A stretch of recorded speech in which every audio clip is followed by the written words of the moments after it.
देवियों सज्जनों नमस्कार, जय हिंद। मैं डॉक्टर टी.सी. राव आज एक ऐसी हस्ती की वीडियो आपके सामने लेके आया हूँ जिन्होंने 1971 की लड़ाई में क्या नहीं किया। एडमिरल सरदारी लाल माथुरदास नंदा भारतीय नौसेना के नायक के नाम से जिन्हें जाना जाता है। सरदारी लाल माथुरदास नंदा, जिसको हम SM नंदा भी कहते हैं, भारतीय नौसेना के पूर्व प्रमुख, भारत के इतिहास में एक अद्वितीय नाम है। उनकी नेतृत्व क्षमता, दृढ़ संकल्प और रणनीतिक दृष्टिकोण ने भारतीय नौसेना को अद्वितीय ऊंचाइयों पर पहुंचाया। दोस्तों, उनका नाम भारतीय रक्षा के इतिहास में गर्व और सम्मान के साथ लिया जाता है। विशेष रूप से 1971 के भारत पाक युद्ध के दौरान उनकी भूमिका के लिए उनको जाना जाता है। प्रारंभिक जीवन के बारे में आपको बताऊंगा और उन्होंने कैरियर की कैसे शुरुआत की। SM नंदा साहब का जन्म 10 अक्टूबर 1915 को पंजाब के गुजरावाला में हुआ था। शुरुआती शिक्षा के बाद उन्होंने अपने कैरियर की शुरुआत 1939 में रॉयल इंडियन नेवी, अब भारतीय नौसेना जिसे हम कहते हैं, में एक सब लेफ्टिनेंट के रूप में की। उन्होंने भारतीय नौसेना में प्रवेश करते ही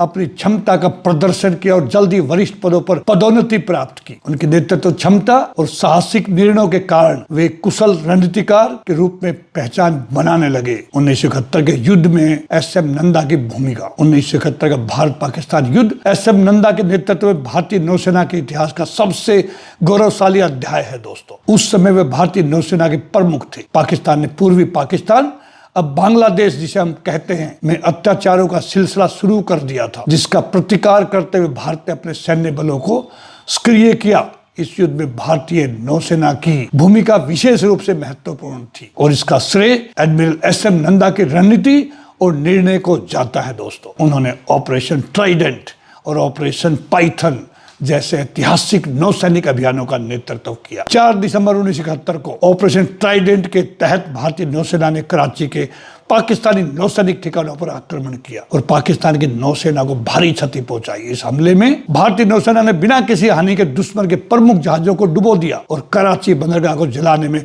सफल रहे। कराची बंदरगाह के जो नेतृत्व लीडर थे वो थे कमोडोर बबरू भान यादव, जिनको फर्स्ट महावीर चक्र नौसेना का मिला था। यह अभियान भारतीय नौसेना की रणनीतिक श्रेष्ठता का प्रतीक बन गया था। इसके तुरंत बाद ऑपरेशन पाइथन के तहत कराची बंदरगाह पर दोबारा हमला किया गया, जिसने पाकिस्तान की नौसेना को और कमजोर कर दिया। इन अभियानों की सफलता ने युद्ध के परिणाम को निर्णायक रूप से भारत के पक्ष में दोस्तों बदल दिया। इन अभियानों की वजह से पाकिस्तान के समुद्री मार्गों पर निर्भरता समाप्त हो गई और उनका व्यापार ठप हो गया। एडमिरल SM नंदा की नेतृत्व शैली एक अलग तरह की थी। उनके नेतृत्व में शैली में दृढ़ संकल्प, साहस और दूरदर्शिता का अद्भुत मिश्रण था। कॉम्बिनेशन ऑफ दृढ़ संकल्प, साहस एंड अद्भुत वीरता। उन्होंने अपनी टीम को हमेशा प्रेरित किया और नौसेना को आधुनिक बनाने पर विशेष जोर दिया।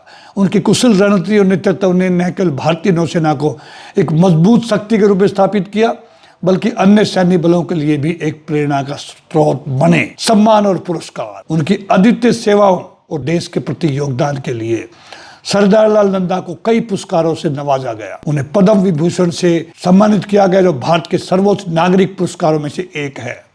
इसके अलावा उन्हें विभिन्न राष्ट्रीय और अंतर्राष्ट्रीय मंचों पर भी सम्मानित किया गया। उनके जीवन का अंत और आज विरासत। दोस्तों, 24 मई 2009 को एडमिरल SM नंदा का निधन हो गया, लेकिन उनकी विरासत आज भी जीवित। भारतीय नौसेना की वर्तमान सफलता और ताकत उनके प्रयास और योगदान का ही परिणाम है। उनके साहस, नेतृत्व और समर्पण ने भारतीय नौसेना को विश्व स्तरीय बल के रूप में स्थापित किया। एडमिरल SM नंदा का जीवन हम सभी के लिए प्रेरणा स्रोत है। उन्होंने हमें यह सिखाया कि साहस और दृढ़ निश्चय के साथ किसी भी चुनौती का सामना किया जा सकता है। भारतीय नौसेना में उनके योगदान को आने वाली पीढ़ियां भी याद रखेंगी। दोस्तों, उनके लिए हमने भारत सरकार से मांग की थी कि उनको एडमिरल ऑफ द फ्लीट का सम्मान दिया जाए मरणोपरांत, जो पहले 1-2 को दे चुके हैं, लेकिन जवाब हमारे पास में नकारात्मक भारतीय नौसेना से आया है, मिनिस्टर डिफेंस से आया है। मैंने ही इस इशू को टेकअप किया था। वो इसके योग्य हैं, वो इसके लिए क्वालिफाई करते हैं एडमिरल ऑफ फ्लीट के सम्मान के लिए, ऑनरी रैंक के लिए। मैं उनको आज उनकी जयंती पर श्रद्धांजलि देता हूं और मैं भगवान से प्रार्थना करता हूं कि वो ऊपर हैं, हमें ऐसे ही प्रेरित करते रहें, उनसे हम ऊर्जा लेते रहें। एक बार फिर एडमिरल एस.एम. नंदा को पूर्व सैनिकों की तरफ से, शहीदों के परिवारों की तरफ से भावभीनी श्रद्धांजलि। जय हिंद नंदा साहब।